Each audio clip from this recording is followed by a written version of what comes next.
आत्मीय भाइयों एवं बहनों, कैसे हैं आप? अच्छे ही होंगे,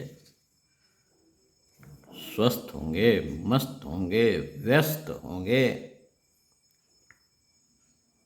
एक एक पल का आनंद ले रहे होंगे, हंस रहे होंगे, मुस्कुरा रहे होंगे। आइए स्वाध्याय, सत्संग, चिंतन, मनन की दिशा में आपका साथ देते हैं पुस्तक युग निर्माण में युवा शक्ति का सुनियोजन, संकलन, संपादन, ब्रह्मवर्चस्व। विषय संगठन और उसकी मर्यादाएं।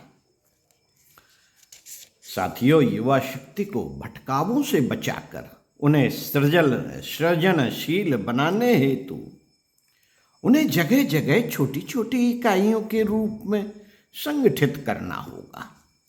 इस क्षेत्र के युवाओं और उनके हितैषी प्राणों को प्रयास करने होंगे। आदर्शनिष्ठ व्यक्तियों को आकर्षित करना, उन्हें प्रेम और अनुशासन के सूत्रों से बांध कर रखना, आवश्यकता के अनुरूप उन्हें प्रेरणा, प्रोत्साहन, प्रशिक्षण एवं सहयोग देते रहना की व्यवस्था बनाना भी जरूरी है।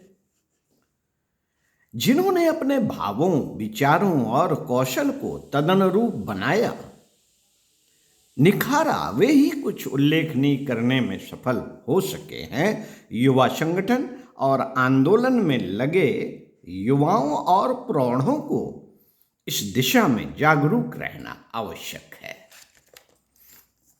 एक बात और ध्यान में रखने की है कि युग ऋषि ने अपने संगठन को संस्थागत नहीं, परिवारगत प्रारूप के अनुसार बनाने बढ़ाने के निर्देश दिए हैं।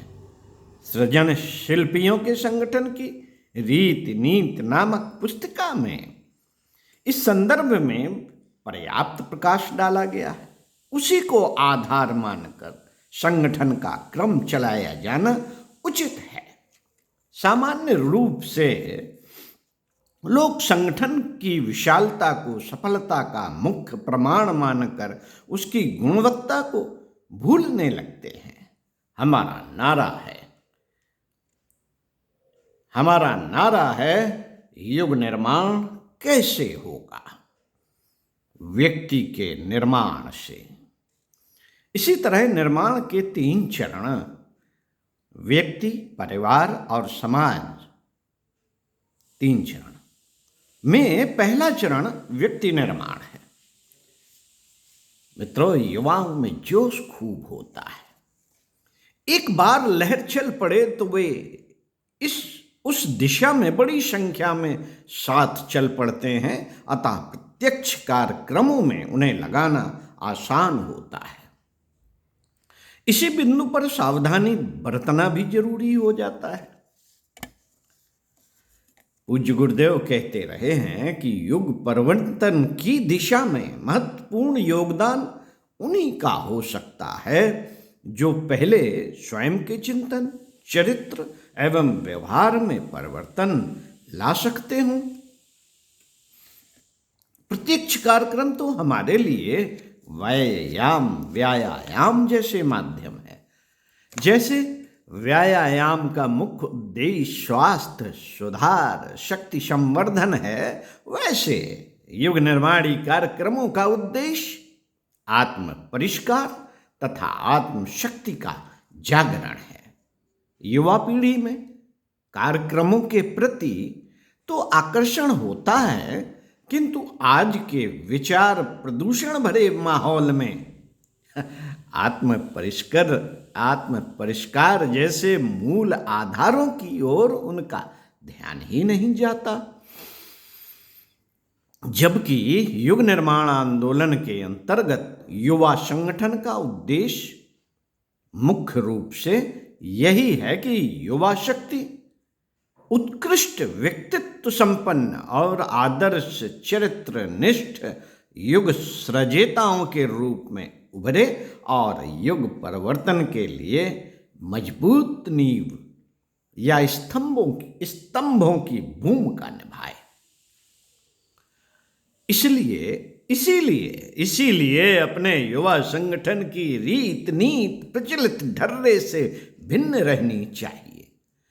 मित्रों, युवाओं की सहज प्रवृत्ति और मिशन की आवश्यकता को ध्यान में रखकर ही युवाओं के लिए कार्य नीति बनाई गई है। इस दिशा में लगे युवा एवं प्रौढ़ परिजनों को अपने उद्देश्य और रीत नीति को बड़ी सूझबूझ तथा तत्परता पूर्वक लागू करना होगा। संगठन के संदर्भ में आइए बात करते हैं। यह पहले स्पष्ट किया जा चुका है कि युवा संगठन भी युग निर्माण परिवार के ही अंग हैं। संगोष्ठी की मूल इकाइयां प्रज्ञा मंडल, महिला मंडल आदि हैं। संगठन रीत नीति में जिन अनुशासनों मर्यादाओं का उल्लेख है वे ही युवा मंडलों एवं युवा सदस्यों पर लागू होती हैं।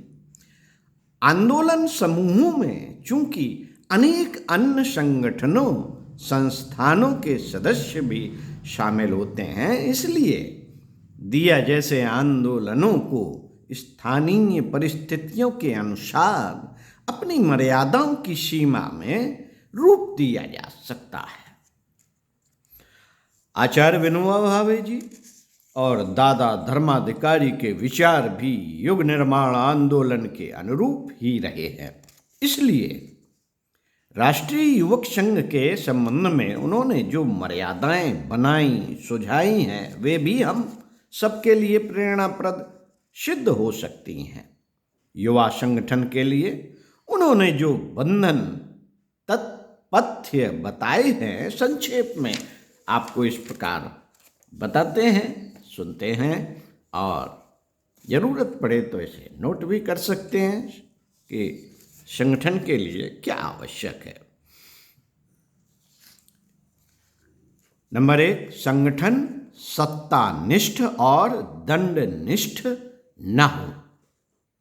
संगठन यदि पारिवारिक आधार पर बनाए चलाए जाएं तो उनमें इन मर्यादाओं का पालन सहज हो सकता है। नंबर 2, वे व्यक्तिनिष्ठ एवं घटनानिष्ठ भी ना हो। यह बात सही है कि हर संगठन के पीछे किन्हीं श्रेष्ठ व्यक्तियों की छवि और प्रेरणा काम करती है। संगठन को उन श्रेष्ठ व्यक्तियों के आदर्शों के प्रति निष्ठावान होना चाहिए, न कि व्यक्तियों के। सभी आदर्श व्यक्ति स्वयं भी ऐसा ही चाहते भी रहे हैं। व्यक्तिनिष्ठ संस्थाओं में प्रारंभ में भले ही तत्काल कुछ बेहतर प्रगति दिखे, किंतु कालांतर में उनमें तमाम अवांछनीय दोष पनपने लगते हैं। इसी प्रकार हर घटना से अनुभव मिलते हैं, उनके हवाले से प्रगति की समीक्षा की जा सकती है, किंतु व्यक्ति की तरह हर घटना की भी सीमाएं होती हैं। इसलिए उन पर जरूरत से ज्यादा बल नहीं दिया जाना चाहिए। भारतीय संस्कृति के सनातन होने के पीछे उसमें उक्त दोनों विशेषताओं का सहज समावेश होना भी है। अवतारों इतिहास पुरुषों से सब प्रेरणा लेते हैं, किंतु किसी एक पर उसका आधार टिका नहीं है। इसी प्रकार रामायण, महाभारत, शंकर, दिग्विजय, जैन एवं बुद्ध के आंदोलन जैसी घटनाओं से प्रेरणा सभी लेते हैं, किंतु किसी एक को जरूरत से ज्यादा महत्व नहीं दिया जाता। नंबर 3, विवाद टाले जाएं, व्यक्तिगत प्रसिद्धि का आकर्षण न हो, आत्म समर्थन के प्रयास न किए जाएं। हर व्यक्ति के सोचने का करने का ढंग अलग अलग होता है, उनमें समन्वय संतुलन से ही संगठन का स्वरूप निखरता है और शक्ति सामर्थ्य बढ़ती है। सलाह लो, सम्मान दो। सलाह लो, सम्मान दो की प्रवृत्ति होने से विवाद सहज ही टलते रहते हैं।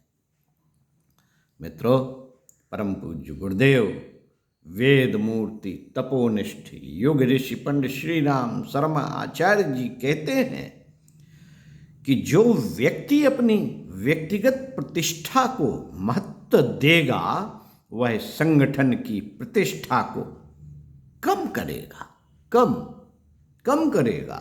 आत्मसमर्थन के नशे में आदर्शों की उपेक्षा या उन्हें तोड़ मरोड़ कर पेश करने की प्रवृत्ति भड़कती है।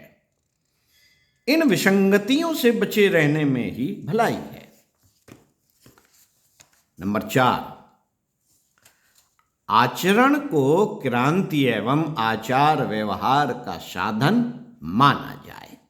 इस सूत्र की अनदेखी होने से सिद्धांतों को रटकर उनका बखान करने वाले पर उपदेश कुशल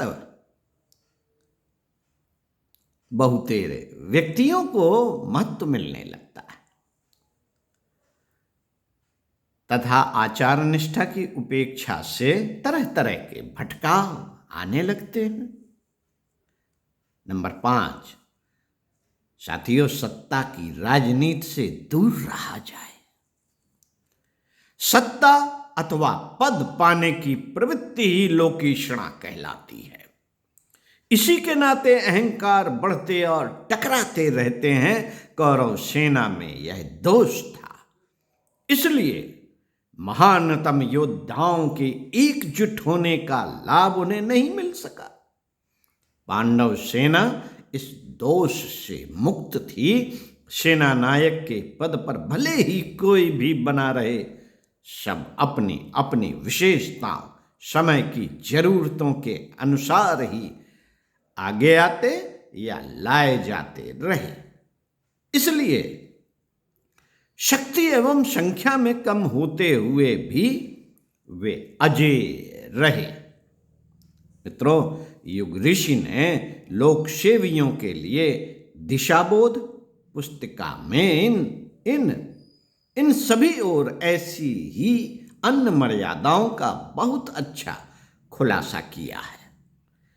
युवा संगठनों को उसका अध्ययन एवं अनुगमन करना चाहिए। इसी क्रम में आपको आगे पढ़कर बताएंगे। साथियों, हमारे गायत्री मिशन में जहाँ कहीं भी विवाद होते हैं उसका कारण यही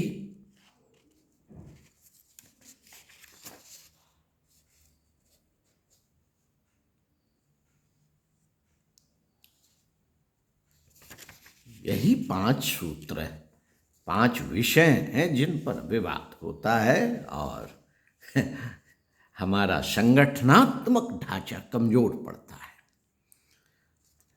चलिए इसको सुधारने का प्रयास करते हैं और जो व्यक्ति इस क्षेत्र में युवा संगठन को लेके चल रहे हों उन्हें भी इस पर विचार करते हुए अमल में लाने का प्रयास करेंगे। ओम शांति। आगे पढ़कर बताएंगे कि युवा संगठनों में शामिल युवाओं को के विकास और सावधानी। ओम शांति।